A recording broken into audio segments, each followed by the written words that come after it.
So much is being debated and discussed about, was it the right move to take the ball? Should they have gone on defense first?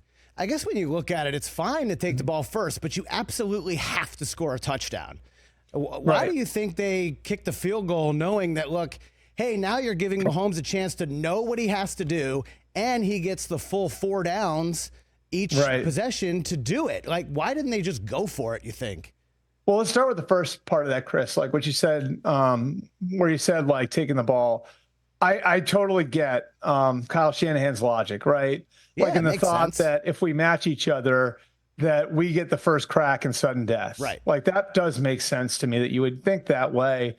But I got to tell you, like when I was talking to Chiefs coaches in the locker room after the game, to a man, they all said they were surprised with what Kyle did. And the main reason why is exactly what you just said, which is that they made it a 4-down game for Patrick Mahomes.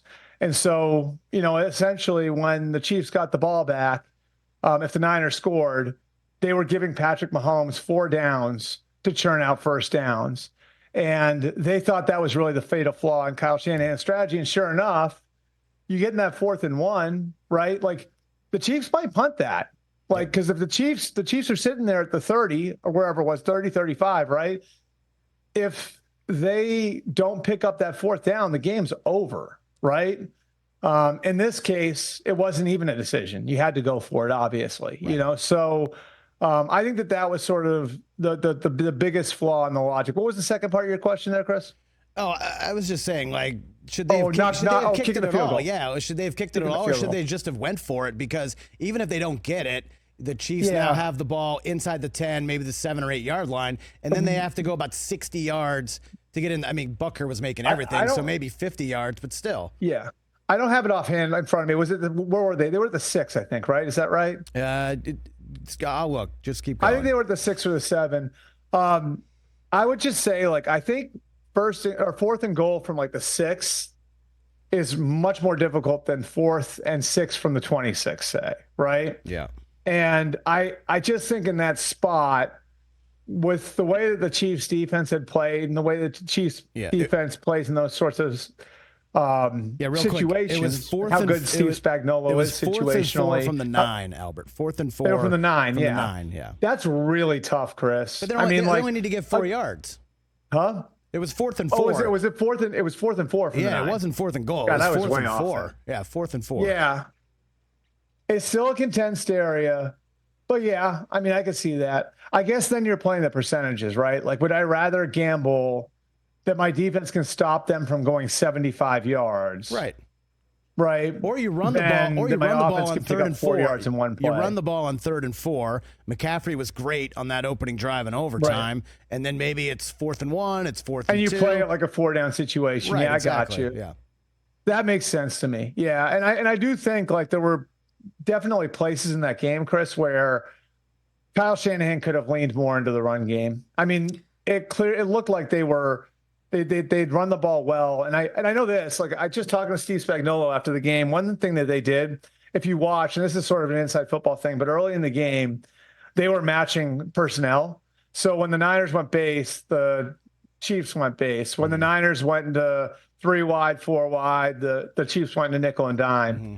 Steve Spagnuolo made the conscious decision there late in the first half to just leave his nickel on the field and rely on his D lineman to win up front, which I think that's part of the reason why the Niners at the end of the game were able to run the ball a little bit more. Mm-hmm. So that would be, I think a point for the idea of running the ball. And then, again, like how tired the Chiefs, defensive front must have been by the end of the game.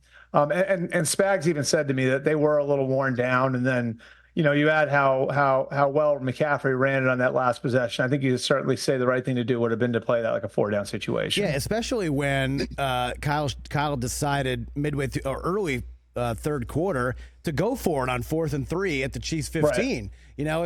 If he and he actually like flat out said after the game, like maybe he wouldn't have done that if it wasn't Mahomes on the other side, right? Right. So you follow that line of thinking when you take it to overtime, knowing that it's going to take a touchdown to beat these guys in overtime. Yeah. I just thought maybe go for it again, and if you don't get it, force them to go. Yeah. Hey, Chris, how about we simplify this? Don't give the ball back to Patrick Mahomes. Exactly. Yeah, don't give the ball back to him. Like, he's on the other sideline. Anyway. I mean, that's what it felt like, Albert Breer. It really felt like the old days when we would watch Brady get the ball back, and we saw it obviously in regulation, but in the old days, we'd be like, "Oh, you idiots! You're giving the ball back to Tom with a minute and a half." Right. I mean, like, what are you thinking? And that's why they should have Dan Campbelled it and, like, go for the touchdown, like, go for it rather than kick, because then you're at least putting yourself in a position to succeed. It's almost like the old time, like, cartoons where, like, they set it up and then the door's open. Well, if you want to take it to another level, I think we would have all understood Dan Campbell's decision making a lot more in the NFC Championship game if it was Patrick Mahomes on the other side, right? Mm-hmm, mm-hmm. So I do think, and that's honestly, like, Suzy, why I think that's the flaw in analytics. There are so many elemental things that go into this, right? There's so many little pieces. Like, I made this argument with Rich a couple of weeks ago. Like, it's an art and science thing to me, right? Like, there's the science, which is the numbers, and then there's the art of it, which is understanding everything. How's your defensive line feeling? How's your offensive line feeling? How's your quarterback playing? How's the other team's quarterback playing? All of those things. How's the weather? Like, what do you see when you look in your quarterback's eyes?